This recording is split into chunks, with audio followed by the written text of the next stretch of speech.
황혼역해도 지지 않는 꽃, 60대 이후 여성의 숨겨진 욕망, 85세 노의사 박선영의 임상보고서와 삶의 찬가.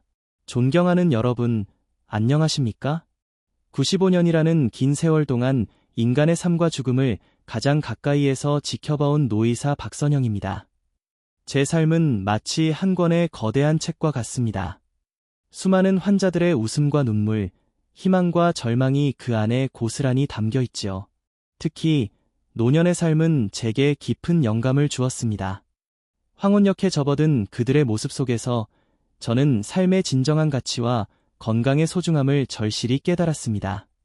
그리고 그 중심에는 많은 사람들이 간과하는 60대 이후 여성의 성욕이라는 섬세하고도 중요한 주제가 자리하고 있었습니다. 오늘 저는 여러분과 함께 70대라는 중요한 시기에 우리가 반드시 경계해야 할 5가지 치명적인 습관에 대한 이야기를 나누고자 합니다. 이 습관들은 마치 우리 삶의 시계를 거꾸로 돌려 소중한 시간을 앗아갈 수 있는 위험한 존재들입니다. 하지만 부디 두려워하지 마십시오. 제가 여러분에게 이야기를 꺼내는 것은 절망감을 안겨주기 위함이 아닙니다. 오히려 여러분이 이러한 함정을 피하고 지혜로운 선택을 통해 더욱 풍요롭고 건강한 노년을 맞이할 수 있도록 안내하기 위함입니다. 마치 폭풍우 속에서 등대처럼 저는 여러분의 노년이라는 항해에 안전한 길을 제시하고 싶습니다. 저는 70대 환자였던 박 선생님을 잊을 수 없습니다. 그는 은퇴 후 홀로 남겨진 삶에 적응하지 못하고 점점 세상과의 문을 닫았습니다. 친구들과의 연락도 끊고 집안에서만 시간을 보내는 그의 모습은 마치 껍질 속에 갇힌 달팽이와 같았습니다. 끼니는 대충 인스턴트 식품으로 때웠고 몸을 움직이는 것조차 귀찮아했습니다. 밤에는 잠을 이루지 못해 괴로워했고 늘 불안하고 초조해했습니다. 결국 박 선생님은 75세의 나이에 심장마비로 세상을 떠났습니다. 그의 죽음은 제게 큰 충격을 주었습니다. 그는 외로움과 무관심 속에서 자신의 삶을 스스로 망가뜨린 것이나 다름없었기 때문입니다. 박 선생님의 이야기는 70대 이후의 삶이 얼마나 중요한지, 그리고 우리가 어떤 선택을 해야 하는지를 극명하게 보여줍니다. 70대는 인생의 황금기입니다.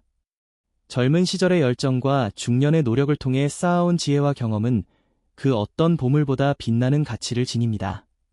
사랑하는 가족과 친구들에게 둘러싸여 여유로운 시간을 보내고 오랫동안 꿈꿔왔던 일들을 실현하며 인생의 아름다운 마무리를 준비할 수 있는 축복받은 시간입니다. 하지만 이 소중한 시간을 건강하고 행복하게 누리기 위해서는 몇 가지 중요한 원칙을 지켜야 합니다. 마치 정원의 아름다운 꽃처럼 노년의 삶은 세심한 관심과 관리를 필요로 합니다. 오늘 저는 95년 동안 쌓아온 삶의 지혜와 의학적 경험을 바탕으로 70대가 반드시 피해야 할 5가지 최악의 습관들을 심층적으로 분석하고 그 해결책까지 제시해드리겠습니다. 이 기록을 통해 여러분은 앞으로 더욱 건강하고 활기찬 노년을 설계하고 후회 없는 삶을 오랫동안 누릴 수 있을 것입니다.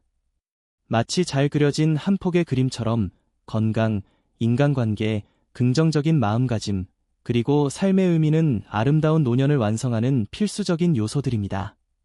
영상 시청 전, 놓치면 후회할 필수 버튼. 이 영상을 보기 전에 좋아요, 공유, 구독 꼭 눌러주세요. 최악의 습관 1. 사회적 고립과 단절, 마음의 벽은 건강의 적이다. 70대에 접어들면 우리는 다양한 이유로 사회적으로 고립될 위험에 처하게 됩니다. 은퇴는 직장이라는 중요한 사회적 연결고리를 끊어버리고 배우자의 죽음은 깊은 정서적 상실감을 안겨줍니다. 자녀들은 각자의 삶에 바쁘고 친구들과의 만남도 예전 같지 않습니다. 마치 홀로 남겨진 섬처럼 우리는 외로움과 단절감에 휩싸이기 쉽습니다. 하지만 이러한 사회적 고립은 단순한 감정의 문제가 아닙니다. 그것은 우리의 건강과 수명까지 위협하는 심각한 문제입니다. 수많은 연구 결과들이 사회적 고립이 노년의 건강에 얼마나 치명적인지를 경고하고 있습니다. 외로움과 고립감은 스트레스 호르몬 수치를 높이고 면역 기능을 약화시키며 심혈관 질환, 뇌졸중, 알츠하이머병과 같은 인지 기능 저하 질환, 그리고 우울증의 발병 위험을 크게 증가시킵니다. 심지어 일부 연구에서는 사회적 고립이 조기 사망 위험을 흡연이나 비만보다 더 높이는 것으로 보고하기도 했습니다.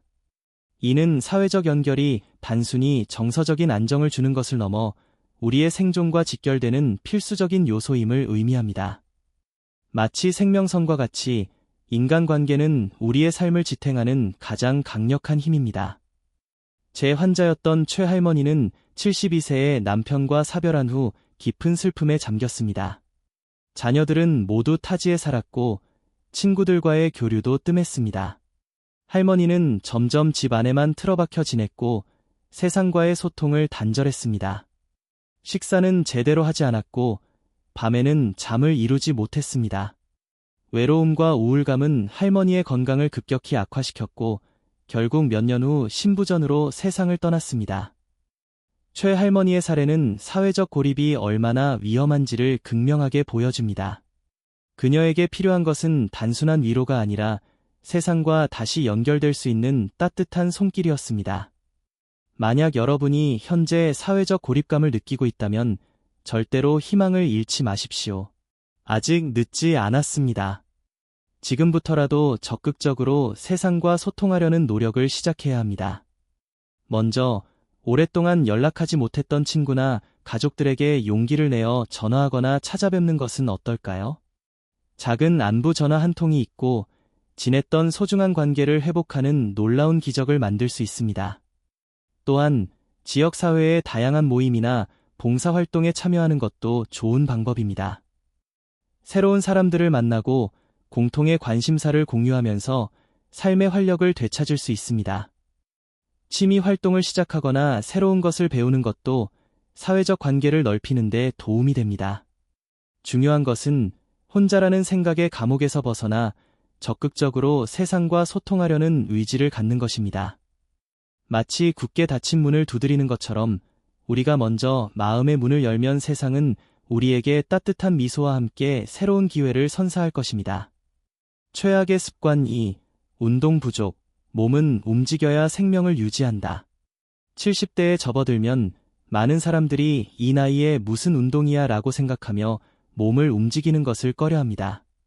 하지만 이는 매우 잘못된 생각입니다.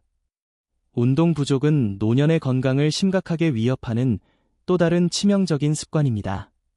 나이가 들수록 우리 몸은 근육량과 골밀도가 자연스럽게 감소합니다. 이는 균형 감각 저하, 낙상 위험 증가, 골절, 그리고 인지 기능 저하와 같은 다양한 건강 문제로 이어질 수 있습니다. 마치 오래된 기계처럼 사용하지 않으면 우리 몸은 점점 녹슬고 기능이 저하됩니다. 하지만 꾸준한 운동을 통해 우리는 이러한 노화 과정을 늦추고 전반적인 건강 상태를 놀라울 정도로 개선할 수 있습니다. 운동은 노화라는 시계바늘을 늦추는 강력한 힘을 가지고 있습니다. 전문가들은 70대 이상 노년층에게 매일 최소 30분 이상의 중강도 유산소 운동을 권장합니다. 빠르게 걷기, 조깅, 수영, 자전거 타기, 체조, 요가 등 어떤 운동이든 좋습니다. 중요한 것은 자신에게 맞는 운동을 선택하여 꾸준히 실천하는 것입니다. 또한 근력 운동을 병행하면 근육량을 유지하고 강화하여 낙상 예방과 골 건강 유지에 더욱 효과적입니다. 아령 들기, 밴드 운동, 자신의 체중을 이용한 운동 등 다양한 근력 운동을 통해 우리는 튼튼한 몸을 만들 수 있습니다. 마치 잘 지어진 집처럼 튼튼한 근육과 뼈는 우리의 노년을 안정적으로 지탱해주는 중요한 기반이 됩니다. 운동은 신체적인 건강뿐만 아니라 정신적인 건강에도 긍정적인 영향을 미칩니다. 운동을 하면 뇌 혈류량이 증가하여 인지 기능을 향상시키고 스트레스 해소에도 큰 도움이 됩니다. 또한 운동을 통해 성취감을 느끼고 자존감을 높일 수 있으며 우울증 예방에도 효과적입니다. 활기찬 신체 활동은 마치 마음의 창문을 활짝 여는 것처럼 긍정적인 에너지와 행복감을 불어넣어줍니다. 제 환자 중 한 분은 70대 후반에 매일 아침 공원을 산책하기 시작하면서 우울증 증세가 눈에 띄게 개선되었고 삶에 대한 의욕을 되찾았습니다. 운동은 단순한 신체 활동을 넘어 삶의 활력소가 될 수 있습니다. 최악의 습관 3. 영양 불균형, 몸의 기초를 허무는 잘못된 식습관. 70대에 접어들면 입맛이 변하고 소화 기능이 떨어지는 등 신체적인 변화와 함께 경제적인 어려움이나 홀로 식사를 준비해야 하는 번거로움 때문에 영양 불균형에 빠지기 쉽습니다. 간편하게 인스턴트 식품이나 가공식품으로 끼니를 때우거나 오랫동안 익숙해진 잘못된 식습관을 고치지 않고 그대로 유지하는 것은 마치 부실한 재료로 집을 짓는 것과 같습니다. 겉으로는 멀쩡해 보일지라도 시간이 지나면 결국 무너져 내릴 수밖에 없습니다. 나이가 들수록 우리 몸은 젊었을 때와는 다른 영양 요구량을 가집니다. 특정 영양소의 흡수율이 떨어지고 만성질환의 위험이 높아지기 때문에 더욱 세심한 영양관리가 필요합니다. 하지만 많은 노년층들이 단백질, 칼슘, 비타민 D, 비타민 B12 등의 필수 영양소를 충분히 섭취하지 못하고 반대로 나트륨, 설탕, 포화 지방 등의 섭취는 과다한 경향이 있습니다. 이는 근육량 감소, 뼈 건강 악화, 면역력 저하, 인지 기능 저하, 그리고 각종 만성질환의 발병 위험을 높이는 치명적인 결과를 초래합니다. 마치 낡은 자동차에 잘못된 연료를 넣는 것처럼 영양 불균형은 우리 몸의 기능을 제대로 작동하지 못하게 만들고 심각한 문제를 일으킬 수 있습니다. 제 환자였던 김 할아버지는 평생을 짠 음식과 기름진 음식을 즐겨 드셨습니다. 은퇴 후에도 식습관을 바꾸지 않으셨고 결국 78세에 뇌졸중으로 쓰러지셨습니다. 오랜 치료 끝에 겨우 회복하셨지만 후유증으로 인해 거동이 불편해졌고 삶의 질은 이전과 비교할 수 없을 정도로 떨어졌습니다. 김 할아버지의 사례는 잘못된 식습관이 노년의 삶에 얼마나 큰 고통을 안겨주는지를 여실히 보여줍니다. 건강한 식습관은 단순히 끼니를 때우는 것을 넘어 우리의 삶을 지탱하는 가장 기본적인 토대입니다. 마치 잘 가꿔진 밭에서 건강한 작물이 자라나듯이 균형 잡힌 영양 섭취는 우리의 몸과 마음을 건강하게 유지하는 비결입니다. 70대 이후에는 더욱 건강한 식습관을 위해 노력해야 합니다. 규칙적인 시간에 신선한 채소, 과일, 통곡물, 생선, 콩류, 살코기 등을 골고루 섭취하고 가공식품, 인스턴트 식품, 설탕이 많이 함유된 음식, 기름진 음식 섭취를 줄여야 합니다. 또한 충분한 수분 섭취를 위해 물을 자주 마시는 것도 중요합니다. 특히 칼슘 흡수율을 높이기 위해 비타민 D를 충분히 섭취하고 단백질 섭취량을 늘려 근육 손실을 예방해야 합니다. 필요하다면 전문가와 상담하여 자신에게 맞는 식단을 계획하고 영양 보충제를 섭취하는 것도 고려해 볼 수 있습니다. 마치 숙련된 요리사처럼 지혜로운 식단 관리는 우리의 노년을 더욱 건강하고 풍요롭게 만들어줄 것입니다. 최악의 습관 4. 만성적인 수면 부족, 몸과 마음의 재충전 실패. 잠 못 이루는 밤은 노년의 삶을 더욱 힘들게 만드는 또 다른 고통입니다. 나이가 들면 수면 패턴이 바뀌면서 잠들기가 어렵거나 밤중에 자주 깨거나 아침에 너무 일찍 일어나는 등 다양한 수면 문제를 경험할 수 있습니다.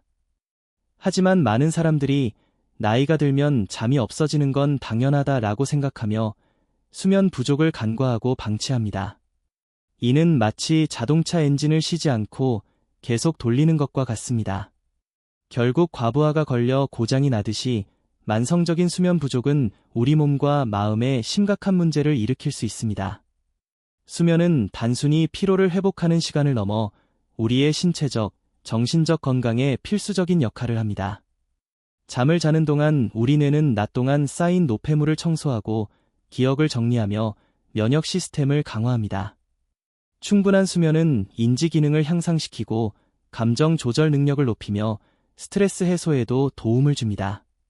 마치 밤하늘의 별처럼 깊고 편안한 잠은 우리의 몸과 마음을 밝게 비추고 활력을 불어넣어줍니다. 하지만 만성적인 수면 부족은 이러한 중요한 기능들을 제대로 수행하지 못하게 만듭니다. 인지 기능 저하, 집중력 감소, 기억력 감퇴 등이 나타날 수 있으며 감정 기복이 심해지고 우울증, 불안장애 등의 정신질환 발병 위험이 높아집니다. 또한 면역력이 약화되어 각종 감염 질환에 취약해지고 고혈압, 당뇨병, 심혈관 질환 등의 만성질환 발병 위험도 증가합니다. 심지어 일부 연구에서는 만성적인 수면 부족이 알츠하이머병 발병 위험을 높일 수 있다는 결과도 보고하고 있습니다. 마치 폭풍 후에 흔들리는 배처럼 수면 부족은 우리의 건강을 위협하고 삶의 균형을 깨뜨립니다. 70대 이후에는 더욱 충분한 수면을 취하기 위해 노력해야 합니다. 매일 7에서 8시간의 규칙적인 수면 시간을 확보하고 잠들기 전에 스마트폰, TV, 컴퓨터 등 빛을 내는 전자기기 사용을 피하는 것이 좋습니다. 또한 침실 환경을 어둡고 조용하고 시원하게 유지하고 편안한 잠옷을 입는 것도 도움이 됩니다. 규칙적인 운동은 수면의 질을 향상시키는 데 효과적이며 잠들기 전에 따뜻한 물로 샤워를 하거나 가벼운 스트레칭, 명상 등을 하는 것도 도움이 될 수 있습니다. 카페인이나 알코올 섭취는 수면을 방해하므로 피하는 것이 좋습니다. 만약 수면 문제가 지속된다면 전문가와 상담하여 수면제 처방이나 수면 습관 개선 등 적절한 도움을 받는 것을 주저하지 마십시오. 마치 숙련된 조련사처럼 수면 전문가의 도움은 우리의 수면 습관을 바로잡고 건강한 삶을 되찾는 데 중요한 역할을 할 것입니다. 최악의 습관 5. 삶의 목적 상실과 무기력, 마음의 엔진을 멈추다. 70대에 접어들면 은퇴, 배우자의 죽음, 신체적인 제약 등으로 인해 삶의 의미나 목표를 잃어버리고 무기력감에 빠지기 쉽습니다. 이전에는 직장에서의 성공, 자녀 양육 등 뚜렷한 목표가 있었지만 이제는 무엇을 위해 살아야 할지 막막하게 느껴질 수 있습니다. 이제 나이가 들었으니 뭘 하겠어 라고 생각하며 새로운 도전을 포기하고 하루하루를 그저 흘러가는 대로 보내는 것은 마치 자동차 엔진이 멈춘 것과 같습니다. 더 이상 앞으로 나아갈 힘을 잃고 삶의 활력을 잃게 됩니다. 삶의 목적은 우리가 살아가는 이유이자 삶의 활력을 주는 가장 강력한 원동력입니다. 삶의 목적이 분명한 사람은 그렇지 않은 사람보다 더 건강하고 행복하며 수명도 더 길다는 연구 결과들이 많이 있습니다. 삶의 목적은 우리에게 삶의 방향을 제시하고 어려움을 극복할 수 있는 힘을 주며 긍정적인 감정을 느끼게 해줍니다. 마치 나침반처럼 삶의 목적은 우리가 인생이라는 항해에서 길을 잃지 않도록 안내해줍니다. 줄어들고 우울해하는 할아버지의 모습은 안타까웠습니다. 결국 박 할아버지는 심한 우울증으로 인해 삶의 의욕을 잃고 건강까지 악화되었습니다. 박 할아버지의 사례는 삶의 목적 상실이 노년의 삶에 얼마나 큰 불행을 가져다 주는지를 보여줍니다. 삶의 목적은 단순한 목표를 넘어 우리 삶의 의미와 가치를 부여하는 핵심입니다. 마치 활짝 핀 꽃처럼 삶의 목적은 우리에게 아름다움과 향기를 선사하고 삶을 더욱 풍요롭게 만들어줍니다. 삶의 목적을 찾는 것은 결코 늦지 않았습니다. 지금부터라도 자신에게 중요한 것이 무엇인지 깊이 고민하고 작은 목표부터 세워 실천해 보십시오. 오랫동안 하고 싶었지만 미뤄왔던 취미 활동을 시작하거나 새로운 것을 배우는 것에 도전하는 것도 좋습니다. 봉사활동을 통해 다른 사람에게 도움을 주는 것은 삶의 의미를 찾는 데 큰 기쁨을 줄 수 있습니다. 또한 주변 사람들과 적극적으로 소통하고 좋은 관계를 유지하며 긍정적인 마음으로 삶을 대하는 태도를 가지는 것도 중요합니다. 마치 새로운 항해를 시작하는 것처럼 삶의 목적을 찾는 여정은 우리에게 설렘과 희망을 가져다 줄 것입니다. 존경하는 여러분, 오늘 제가 말씀드린 5가지 습관은 여러분의 소중한 노년을 불행하게 만들고 심지어 수명까지 단축시킬 수 있는 매우 위험한 요인들입니다. 하지만 이 습관들을 인지하고 개선하려는 노력을 기울인다면 우리는 더욱 건강하고 행복한 노년을 맞이할 수 있습니다. 마치 잘 조율된 악기처럼 건강, 인간관계, 긍정적인 마음가짐, 그리고 삶의 의미는 아름다운 노년을 연주하는 필수적인 요소들입니다. 지금부터라도 작은 변화를 시작하십시오. 오늘부터 한 가지 습관이라도 개선하려고 노력한다면 여러분의 노년은 분명히 달라질 것입니다. 저는 여러분의 건강하고 행복한 노년을 진심으로 응원합니다. 마치 밝은 미래를 향해 힘차게 나아가는 것처럼 여러분의 노년은 희망과 행복으로 가득할 수 있습니다. 감사합니다.